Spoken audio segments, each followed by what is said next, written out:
startling new report tonight about Oregon's only women's prison. It flags multiple issues, including severe understaffing and fears of possible retaliation when adults in custody report sexual abuse concerns. KATU's Christina Giardinelli dug through the 200-page report, joins us live from Salem tonight.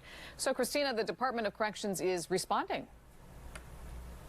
Yeah, that's right. You know, the acting director for the Department of Corrections, Heidi Stewart, says that because of this 200-page report, staff in the department is already getting extra training on how to meet the specific needs of women who are incarcerated. All of the staff members just yesterday also got a video from her, a personalized video, talking about the importance of ending a culture of silence and reporting other officers for wrongdoing. A new report details serious failures in Oregon's only women's prison. Women in prison in Oregon make up only 7.5% of all adults in custody.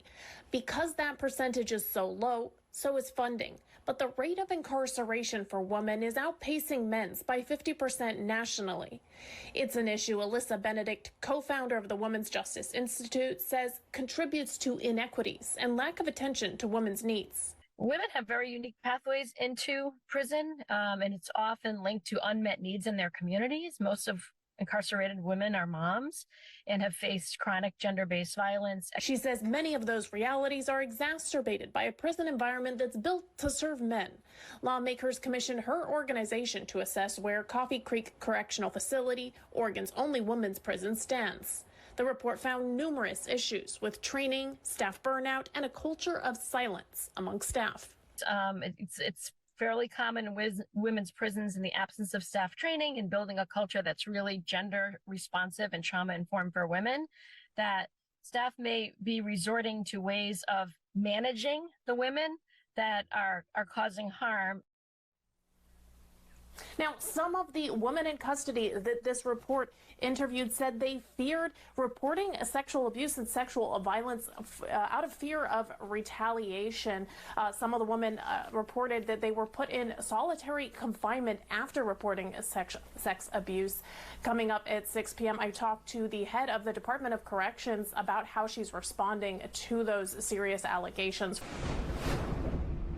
Just last night, I sent out a video message to all employees and all contractors regarding the code of silence and my expectation. Oregon's Department of Corrections already taking action to address red flags raised in a new report on the state's only women's prison. KATU's Christina Giardinelli talked to the agency's acting director today. She joins us live in Salem. And Christina, the report was commissioned by lawmakers last year, right? Yeah, that's right. This 200-page report was commissioned after national data showed an alarming increase in the number of women coming into custody at a national level. Now, advocates say prisons aren't equipped to handle the unique needs of women. A new 200-page report highlights changes needed in Oregon's only women's prison.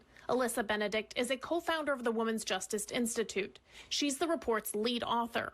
Benedict says Oregon is joining a national movement to improve inequities between men's and women's prisons. We've done a lot of inquiry and realized that a lot of our theories around how to intervene and support women are based on a male experience. So now we have new evidence on women. So states like Oregon are saying, okay, we now have the data that we need to chart a new path. The report found a number of alarming issues within Coffee Creek Correctional Facility, including understaffing, extremely low morale among staff and women in custody. It also found that staff are not trained to respond to the unique needs of women. Most of incarcerated women are moms and have faced chronic gender-based violence. An issue this report says is being exacerbated in the prison. I talked to Heidi Stewart, the Department of Corrections acting director, about some of those issues. Are there any immediate changes that you've made to policies regarding reports on sexual assault, given that this report did bring up a lot of, fear of retaliation and people afraid to? I mean, there were some women that said they had been put in solitary confinement because they had reported. So what's changing in policy? Yeah, absolutely. We are reviewing policy right now, especially in special housing, to make changes based on the reports that have come out. The policy hasn't changed yet. You're looking at it? The policy is in the process of being changed. And what's the timeline for that? I would imagine that we could have that complete within the next couple of months. Stewart says because of this report, all staff is now being trained on how to better meet the unique needs of women. For example, they're retrained on things like trauma, being trauma informed. The prison is also looking at a new vendor that will have a clothing that is more adapt to women. Live in Salem, Cristina Giardinelli, KATU News.